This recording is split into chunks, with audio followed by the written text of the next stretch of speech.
listen in, obviously all of batch 5 as well. We're recording today's session. It won't be published anywhere without your permission, but it's used for folks who weren't able to make it. They can listen in after the fact if that's okay. Yeah, sure, that's fine. Perfect.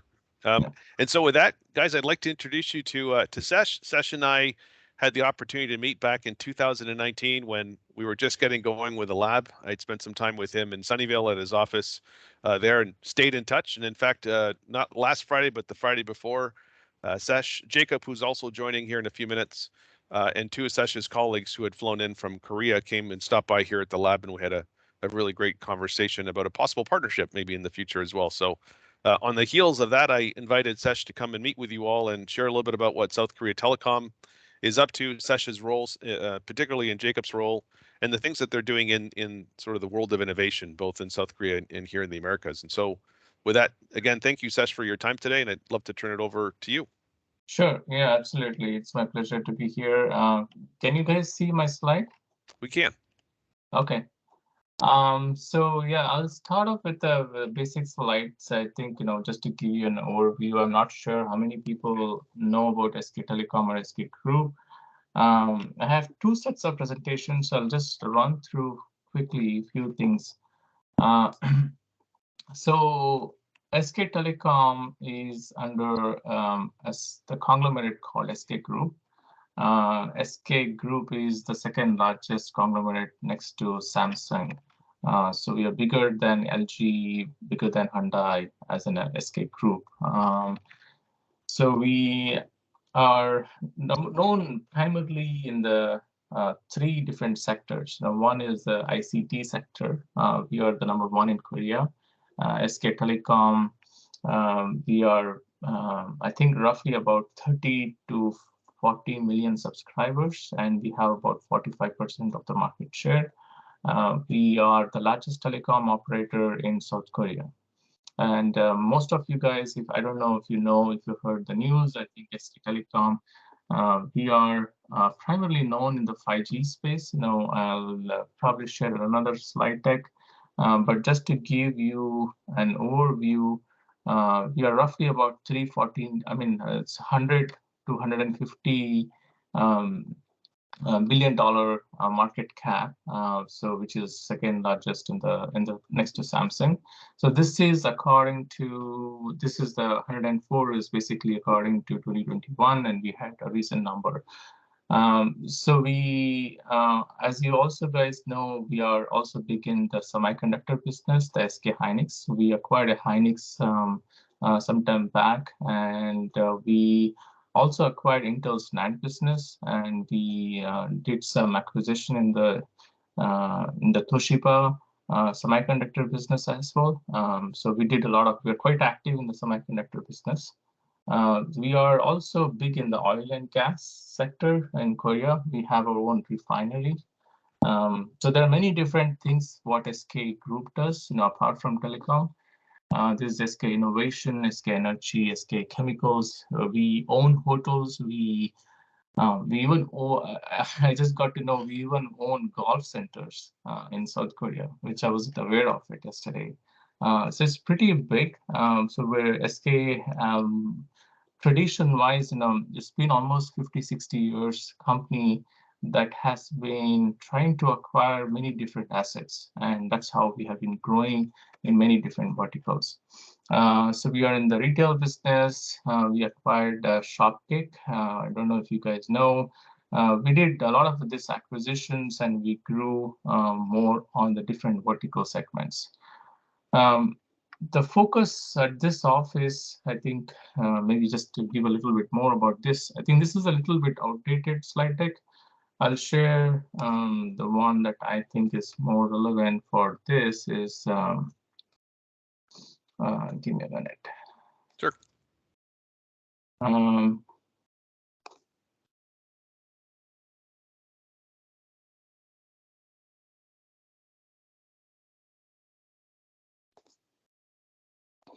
Yeah, you guys see this, right? So, yep. So yeah, so all the way from 1G, 2G, 3G, 4G to 5G, we have been So I don't know, most of the people get confused. SK is a South Korea telecom. We are not a South Korea telecom. It's not actually known as South Korea Telecom. It's actually the name of the chairman who initially started in the textile business. That's how we started the company. This is going back in like 50, 60 years. So we, from a telecom perspective, it was founded as KMTS, which is Korea Mobile Telecommunication Services. So this is back in 1984. This is even before. This is actually the SK Group was formed before SK Telecom, and then we launched many different things, from a 2G, 3G, and 4G. Just to give you a perspective, the South Korea is very well known in the connectivity space. It's pretty strong from a network perspective. So if you ever go to Korea, the latency that you would observe, even with the 4G, is very negligible. So you can actually watch a lot of videos in the subway and so forth. 2018 is when we started doing the commercialization of the 5G network, and we did a lot of acquisitions too, and we had spin-off different businesses. One of them is actually in the ADT caps, which actually we call it as SK Shielders, which is in the physical security space.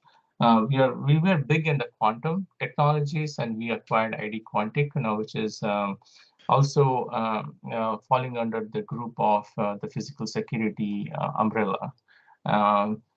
So that's we basically, we have been in the business since 1984, and I talked about this. And we are trading in New York Exchange, London Stock Exchange, Korea Exchange. So we have many different. We don't have operations from a telecom perspective, but we do many different things. And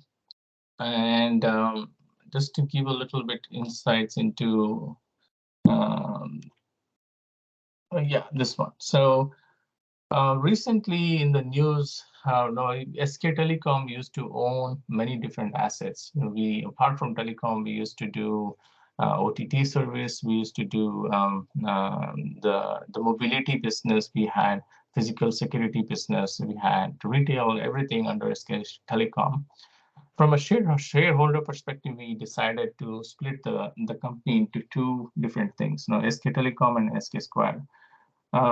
So that there's a big digital transformation that we are currently going through, which is more focused on AI, and implementing more like a cloud-related technologies and being more of a service company. So that's that SK Telecom that is looking into. We have wired and wireless. So wired as SK Broadband. Again, that is also through a few acquisitions that we did. SK Telink is basically, it's all the international calls, the roaming calls, and things like that. Pretty much SK Ons and SK T-commerce is it's a very core business. T-commerce is basically that we recently launched, which is more based on the subscription services that we are working with currently with Amazon, Microsoft, and so forth. SK Square is a new entity that we, back in 2021, late 2021, we announced, and all the assets under SK Telecom is under SK. I mean, some of the SK Telecom assets is under SK Square now. Like a Hynix used to be under SK Telecom, which is now under SK Square. It's just but we are working very closely with all of these different entities. It's so SK Telecom, even though we do a lot of things in the network, MNO side of it, but we also focus a lot on the different things.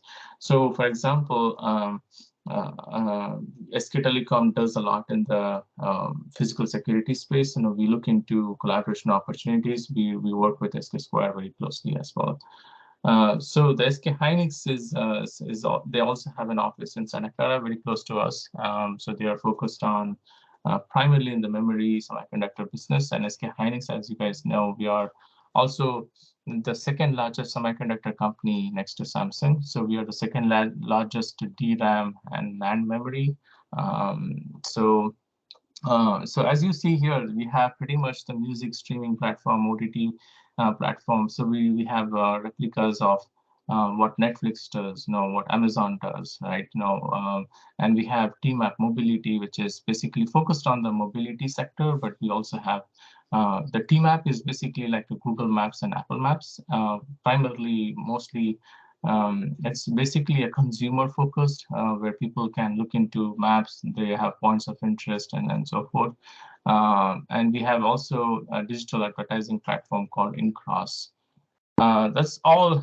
I know there's a lot of things that probably I won't go through too much into the details, but I just wanted to give a glance of what SK Telecom and SK Group does. As we just wanted to focus a little bit on what the journey that we're going through today, from a corporate vision that we had from a lot of, we had recently a reorg from CEO. A lot of CEOs actually change quite often in Korea, most of the Korean companies. And we did a big reorg last year, and the focus was we have been doing great in the fixed and wireless telecommunication business, and we were looking into how can we transform the company into new growth, emerging business sectors like AI and the digital infrastructure. A lot of the telecom, Jim, we have aligned this with what Jim has been thinking and what we are thinking is basically, as you can imagine, as you know, a lot of the telcos are going through the digital transformation, transforming the network and legacy infrastructure. The classic example is like Rakuten, right? So how they're transforming their network and going more virtualized aspect of it. So mostly on the AI-based services, we are looking into. We are big in the metaverse space, just because that we have a lot of focus in the media from a South Korea perspective. It's because of the entertainment, sports, esports, K-pop, and so forth. So which is really huge in South Korea. So we have the metaverse platform. We have our own platform called IFLand. We have AI agent, which is basically very broad, but I can go through a little bit more in details later. But this is more focused on, we also have a service like Alexa, Amazon Alexa, which is a smart speaker. But we also do look into avatars. We want to create like digital twins and so forth. That's more of AI is a very broad focus for us, and we have been looking into a lot of different things in this space. The digital infrastructure services, what we are focusing currently today, we do work with many different data centers in South Korea and also globally. We have been working very closely with Microsoft and as well as Amazon. And yeah, that's more from a hyperscaler perspective, but we have announced a partnership on AWS, Wavelength, and the Outpost, which is basically doing more of edge-related services. That's something that we are currently looking into, and we have a lot of the MEC and 5G use cases utilizing Amazon and Microsoft cloud infrastructure. So yeah, I guess yeah, this is more like what I talked about, the AI-based service, which is the T-Universe, which is what we call is more, we are currently working through like, Microsoft and other players who are actually can provide some subscription services on top of what we're currently offering. So users can actually subscribe based on what they see is more fit. And this is more that we are just started this project, T-Universe. This is back in 2021, late 2021. And IFLand is also a platform that we launched, I think, September or October of last year. So we have a decent traction. Metaverse is something that I think depending on who you ask, I think metaverse is still very early. But in Korea, we see a lot of the potential and collaboration opportunities with many different ecosystem players, and we primarily believe that the metaverse is primarily done through partnerships, and I think pretty much all corporations realize that. we don't want to do everything by ourselves, and that's why we are looking for a lot of the partnerships and working with startup companies. And yeah, that's more on that. So we, as I said, the AI agent is we have the smart speaker. We have some personalized services that is more like avatar interactions and so forth. So that's more of it, I guess. Yeah, this is our office. This is the headquarters in Seoul. If you guys are in Korea, we would love to host you guys. And maybe it would be great if we can learn a little bit more about each other. Before that, I want to touch a little bit more about what we do at our SK Telecom Americas. So this office, we are based in Santa Clara, so we are part of the corporate investment arm for SK Telecom. So we are looking into investments in primarily different sectors, AI, network. Let me share one slide that actually gives a little bit more information about what we do. But yeah, so we have been in the SK Telecom corporate venture business for quite some time. So this is not something new that we are doing. And yeah, so we used to have partners. That's when Jim was mentioning that we were in Sunnyvale office. We used to do the incubation and acceleration services. We don't have this anymore. This is a little bit outdated slide. So it's because we were moving the office and we want to have a bigger space, but also we realized that because of the COVID, the acceleration and the incubation was also very tough, and we wanted to focus more on. And this partners was not meant to give some high level, give some information about how to raise money or something. So we added more value in terms of the technology, what we can provide. For example, we used to look into a lot of the semiconductor business, helping them finding the right foundries. For example, we were looking into deep into the technology, getting into the go-to-market and all of those things. So right now we are focusing on the venture side, which is the sweet spot for us is actually seed to Series A or maybe Series A to Series B, depending on how mature the product is. We are stage agnostic, so we believe in the core technology, the deep tech, more looking into the innovation side of it and adding value to what SK Telecom does. So we are highly strategic, and we like to do investments based on how we see the fit from the different BUs. It's a long process. We realize that it's actually it's a pain working with a lot of CDCs, and we are trying to change that. And we have SKTA right now. We are looking into how can we operate a little bit more independent compared to SK Telecom, but we also need to be very highly strategic.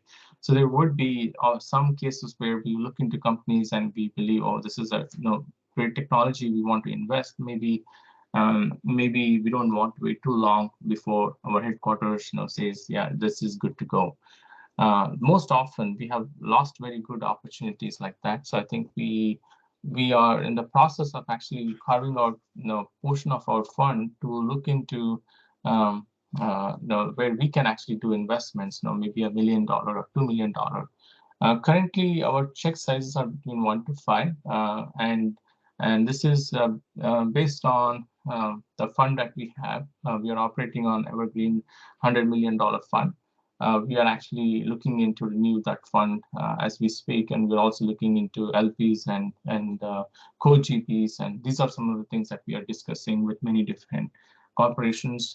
That's something we are very welcome to discuss this. I think maybe we can have this conversation later.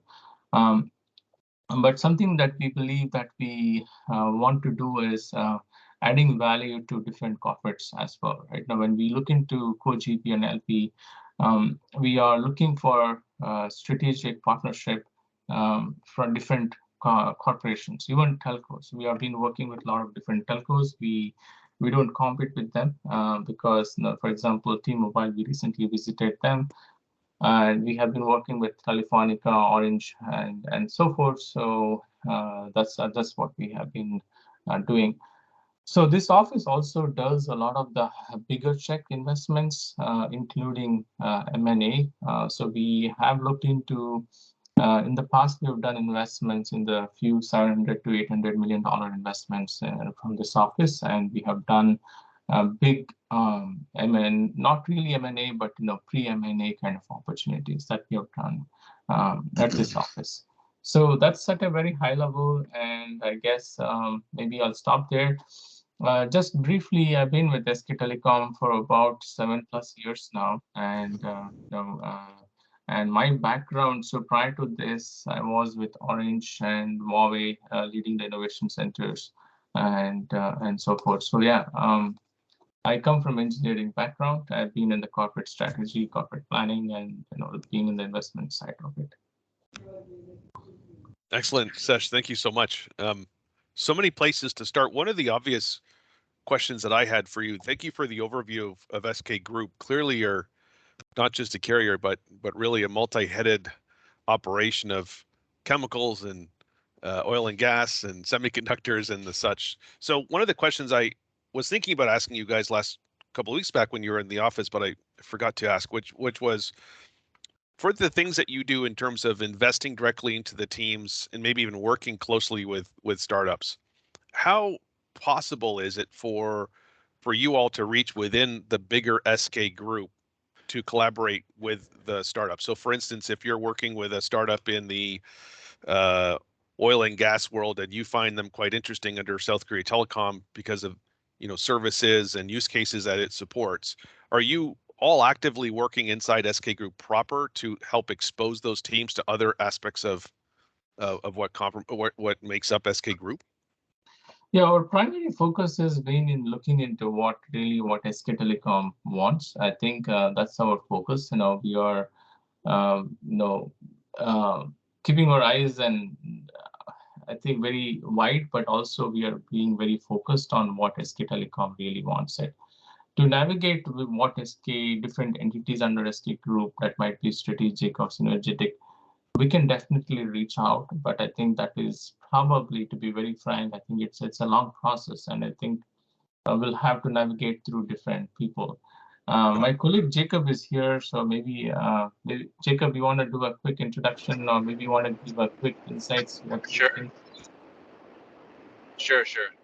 Hey guys, this is Jacob. I work with Shesh very closely at SKT A and SKT VC. Sorry, I joined the call a little bit late. I had a urgent call with my CFO. But yeah, glad to be here. We're very excited about 5G oil. And in terms of, to answer your question, Jim, yeah, I mean, SK obviously does a lot of different things. As Shesh probably mentioned, we do over $100 billion in sales a year. There's so many different types of businesses that we're in.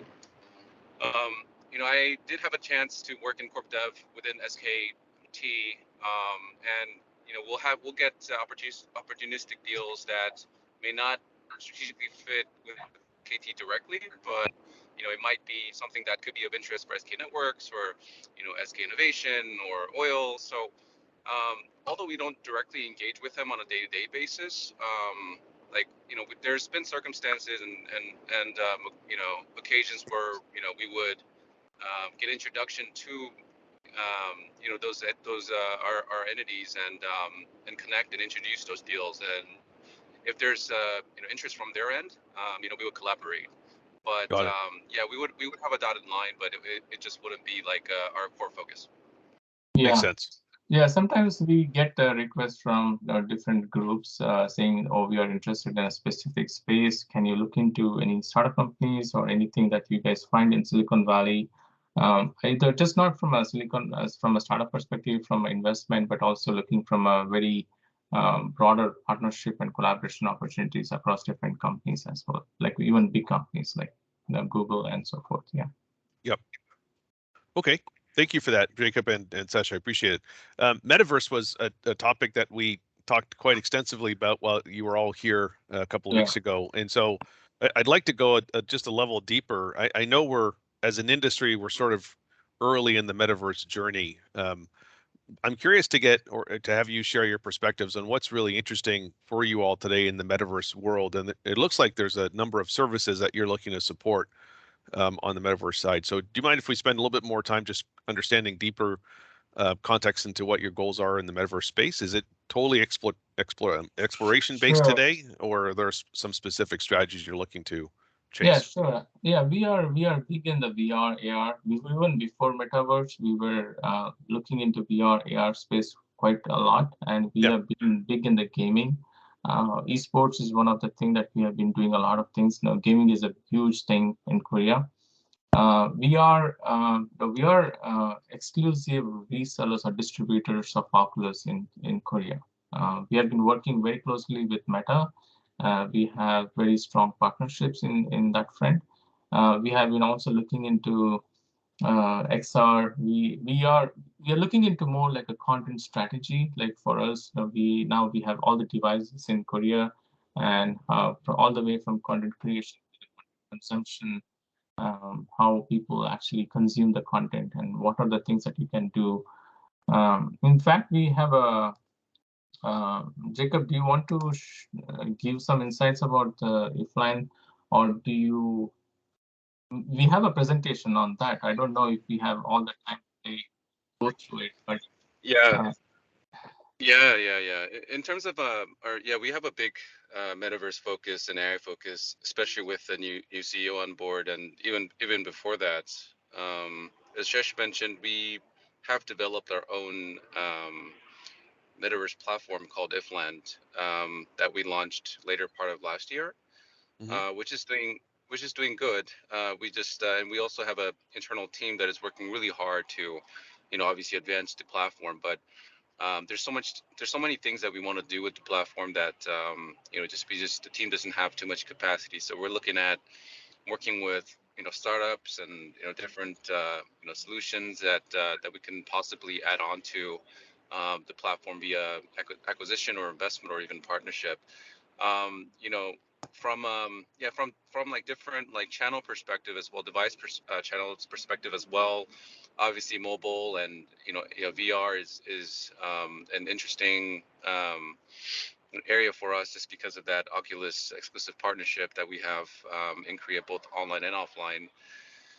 It's also related to 5G as well. So we think that just some things that we do strategically, just to kind of take a step back. We have out of our user base, about 70% of our users are enrolled in 5G today. They're subscribed in 5G, and you know I'm sorry, I'm just getting a call here. Yeah, subscribed in 70% of our user base is subscribed in 5G. There's a few ways that we go about it. Obviously, they can do that voluntarily, but we also have a lot of promotions. So one thing that Shesh mentioned was the T universe. So we give promotions on that. Users pay X amount, very very low cost, and they have so many different types of benefits given the partnerships that we have with Xbox, with Microsoft, Amazon, and and so many different companies, both domestically and also internationally. But metaverse is also another way that we want to promote 5G as well through promotions for our devices and also through the platform. Eventually, we want to incorporate NFTs, and we just also announced SK cryptocurrency as well, SK coin. So there's a lot of focus in Web 3.0, and we think that that's sort of the next phase for where the future is going in the next couple of years. So yeah, it's just kind of part of our whole long-term corporate strategy, and we're betting pretty big on metaverse. Yep. yeah, we are, as from a corporate point of view, yes, we are very big on the metaverse side because I think Korea is a very great market for it, right? So, but no, we are in the Silicon Valley, and we talk to a lot of the people here in the VR world and AR, and how people think metaverse. Some people think it's too early. We don't know what the use cases are. and all the decentralized, and there are a lot of different platforms, metaverse, omniverse, who believe this. I think, who is it for? Is it for consumers? Is it for the business people? So those things, I mean, from a purely thinking from an investment point of view, this is something we are thinking, what's the next in the metaverse? I think that's something we're looking for companies that actually can drive really the value in the metaverse side of it. So currently, the IFLAN platform, what we have is just the meeting rooms, so people can join and have interactions. And thinking from the entertainment perspective, so we have looked into where artists from K-pop can join and people can interact with them. So all of these are interesting, but the question is, how long this is going to be. This is just this is something, we, as from a Silicon Valley perspective, we are thinking very broadly, apart from Korea. Like, what does this mean in places where it's some of the content is actually very depending on the region, some prohibitive, and some of the things are maybe not in support. The government not be supporting certain things from a metaverse perspective. So a lot of things that we are looking. Is it really? I mean, we are in the early stages, but I think there's a lot of things also needs to come together from a technology point of view. The VR headsets. Correct. I mean, I get very dizzy, looking into the VR for quite some time, right? So, and these problems today exist, but I think today the technology is still there's a promise, but I think that's where, if you ask a lot of the people what's the trend in the metaverse, a lot of the investments that are happening in this space, actually, people say, yeah, you have to look into the investment side of it, what VCs are doing in this space. And if there are more investments happening, maybe there is an support for a lot of entrepreneurs to do innovations and to come up with new ideas, new technologies, and innovations. But that is still need to be seen. Yeah, there is yeah. There's a question from Charles. Charles, would you like to take a question? Yeah, hi. Thank you very much for the presentation. It's fantastic. And I'm putting aside the business problems or concerns around the metaverse. I'm curious if you guys could identify some of the technical problems that you guys need to overcome or are trying to overcome with regards to providing the metaverse and the immersive user experience so that the business model could actually be fulfilled. Jacob, you want to go? Some technical challenges? Yeah, exactly. So what are the biggest things to make sure that people really enjoy the metaverse so that they're willing to pay for it, but from a technical point of view? Mm-hmm. Yeah. I think there's we still have again, I think we're still very initial, and I think even though we have a platform that's operational, we have good amount of user base, there's still a lot of technical challenges, and these challenges, there's quite a bit of them. We just can't address them, um, you know all at the same time, just because of our limited resources. Hence the reason why we're looking at acquisitions, acqui-hires, and working with startups as well. For example, we're looking at for example, like avatars, and how to make them sync with the voice, the movement of the movement of your speech, and your how your avatar speaks. And those type of challenges are obviously exist. We're also trying to figure out ways to monetize. So, like, how do we go about monetizing this platform? There's also, from a device perspective too, we don't again, as Shesh mentioned, we think the device side is still really early, and there's so there's a lot of work to do still.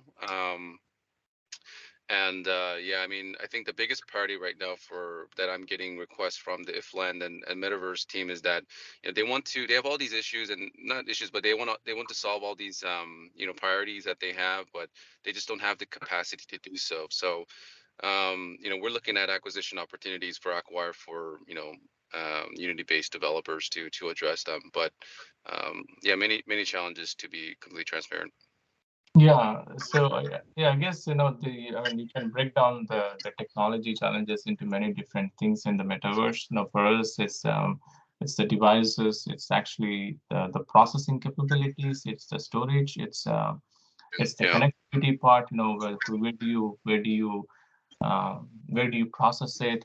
For us, it's also from a connectivity point. It's actually the 5G, the network latency, the bandwidth, and all of this is a problem. But again, this is an opportunity for 5G, right? So I think we see a big use case for 5G is in the metaverse. But again, it depends really on what we are doing. It could be an overkill if you're just using 5G for a very simple thing in the metaverse. That's so 4G could be very sufficient enough. But I think it's about how, from a consumer's point of view, to have more stickiness to the metaverse. How long can they stay in the metaverse? This is something.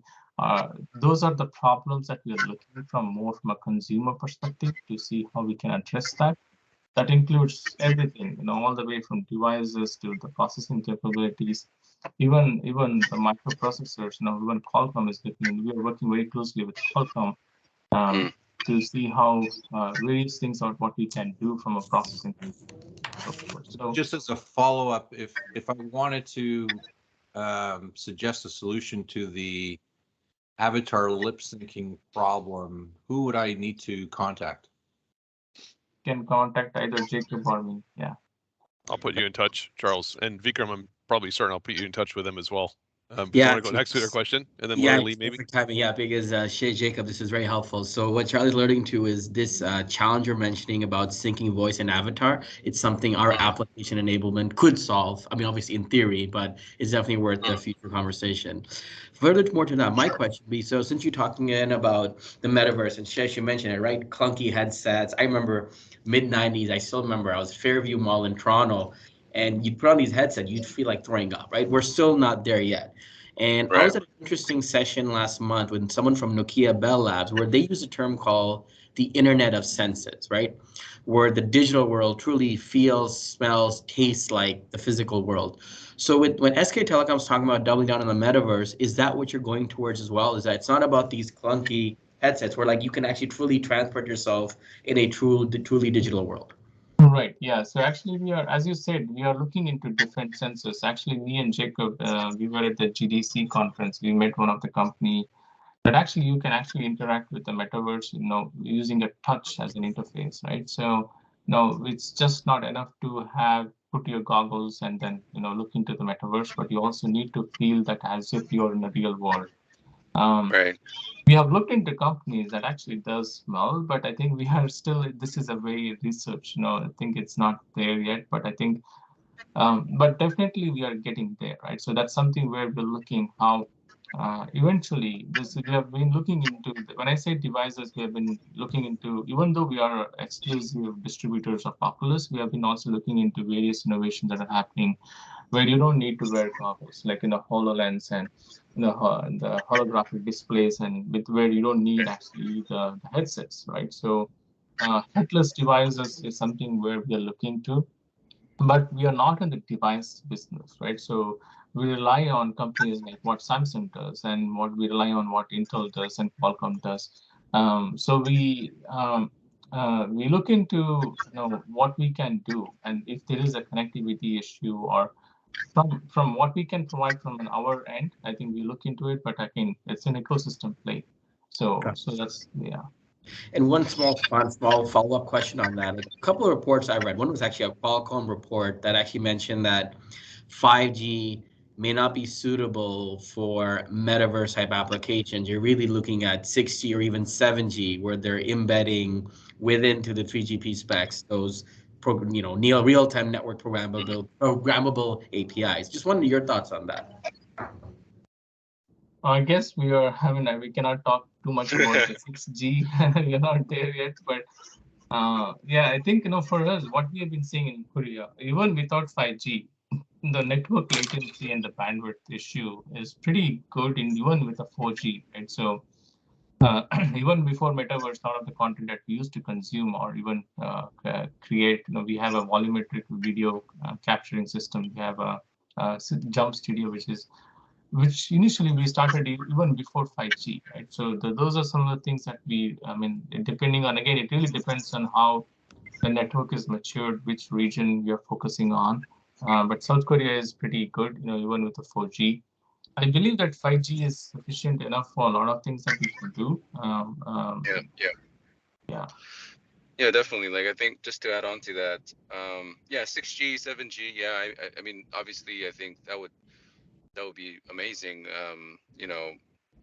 But I think so far, the things that we have planned strategically, looking forward, again, 2-3 years out, or even longer, we think 5G, is sufficient. A lot of the applications and services that we're trying to offer, so far we believe that 5G can handle. Yeah, I mean, 6G would be great. 7G would be amazing.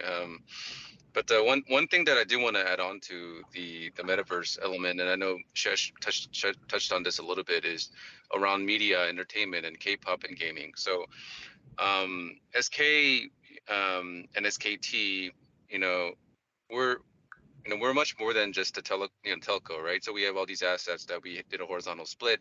At the same time, we have invested in different huge entertainment companies based in Korea. So you guys might have heard of BTS, Big Hit Entertainment, which owns BTS. We have a stake there.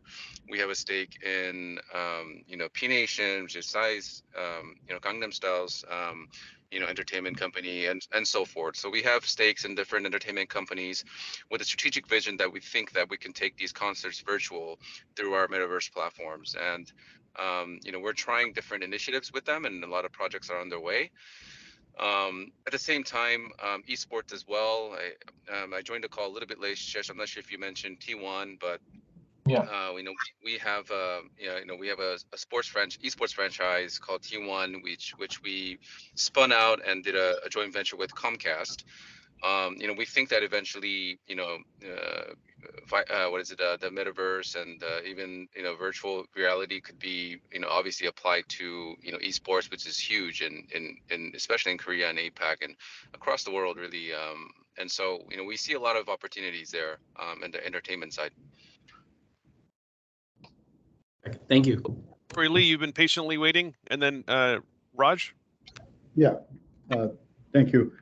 Yeah, one question, Shesh, I was wondering about is because one area that we've been looking at is particularly for meta type of applications is to make sure that when you scale, that you can actually handle the latency and the QoS requirements for different applications for different edges. So we have this technology that we came up with, which is we call it an application level slice. It sort of maps to the network slice, but gives you gives applications the ability to participate in that.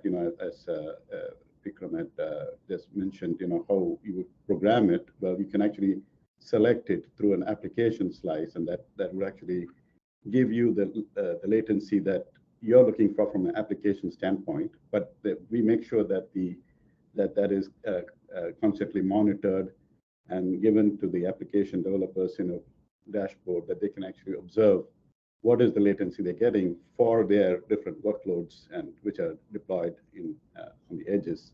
So this is something that will also give you the ability to have, as a provider, the multi-tenancy that you want, to keep the different games and their workload separate from a traffic standpoint.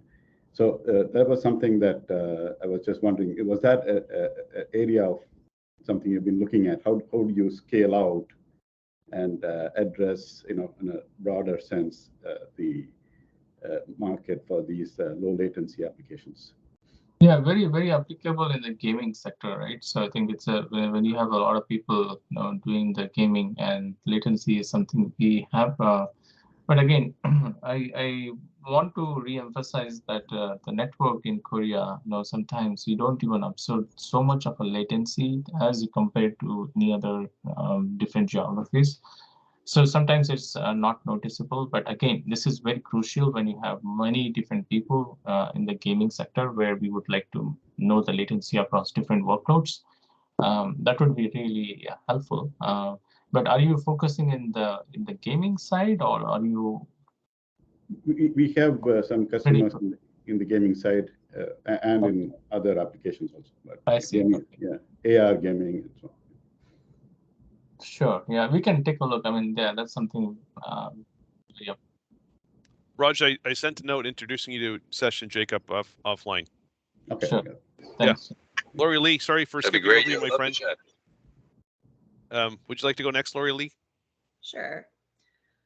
Hi, I'm Laura Lee. I'm the co-founder and CEO of FutureSight AR, and we actually met with SK, I believe the South Korea office a couple years ago through Magic Leap. They had a partnership that they were working on, and they pretty much pulled us in because we started off in the energy sector. We provide metaverse solutions to enterprise companies in oil and gas. We specifically started in LNG, and I saw that that was one of your verticals. And I was wondering if right now you're looking at any metaverse applications for things like oil and gas, or if you're just focusing on consumer right now, and kind of what your plan is for that going forward. We are at a stage where we are looking for many different things in metaverse. For the immediate thing, maybe Jacob, correct me if I'm wrong, but I think we are pretty broad in the metaverse. So we would be very interested to see what you guys are looking, what you guys are doing, and then see how it resonates with what we. So we are looking for more innovative, very interesting things where it can actually get more traction in the metaverse. So we are in the early stages of. I cannot say we're least interested or maybe more interested, but I think we would like to see how this actually, what does it mean, and then yeah. Well, if I can add on, Shesh is correct. We are, I think, exploring that area. If for AR, as we sort of shift towards Industry 4.0, and again with all these entities that we have with Hynix and with oil and gas and data centers, and we have a lot of different factories and facilities that we want to apply AR. So I think I'm not sure what the scope of your engagement was, but it is an area that SK is looking at quite a bit, just to provide efficiency and help to the to the facilities on the ground, data centers, factories, and obviously facilities for oil and gas. So it is a focus of ours. It is definitely not the core for SKT, but it is an area of interest and priority for those companies. But yeah, we'd love to speak more and learn more about your company. So if we can introduce you to the right folks, we'd love to do that for you. Okay. Yeah, anything in the metaverse is interesting. So we would like to learn a little bit more. We want to dig a little bit more to see what actually it means. Were you interacting with Michael by any chance when you were engaged with Magic Leap? Let me check really quickly. It was a couple of years ago.